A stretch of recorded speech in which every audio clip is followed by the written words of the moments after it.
Hin-o, ano, diin, hain, san-o, kakan-o, kay ano, paunan-o. You may be unfamiliar with the words I mentioned earlier, or perhaps you're hearing them for the first time. If you're interested in learning these waray words, this lesson is for you.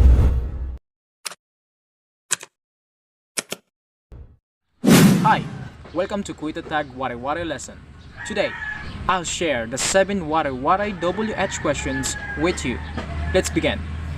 The first one is Hin-o. Hin-o means who. Hin-o means who. Second one is ano. Ano means what. Ano means what. Third one is hain, diin. This means where. This means where. So let's move on to the fourth one. So the fourth one is hain can also mean which. Hain can also mean which. Okay? Now the fifth one. Kakan-o, san-o. This means when. This means when. So this refers to time. Okay? The sixth one is kay ano. Kay ano.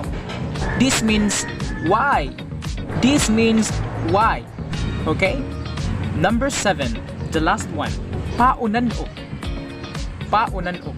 This means how. Paunan-o means how.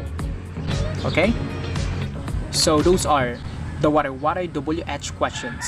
I hope you learned something new. See you in the next lesson. Thank you for watching Kuita Tag Waray-waray lesson. Bye.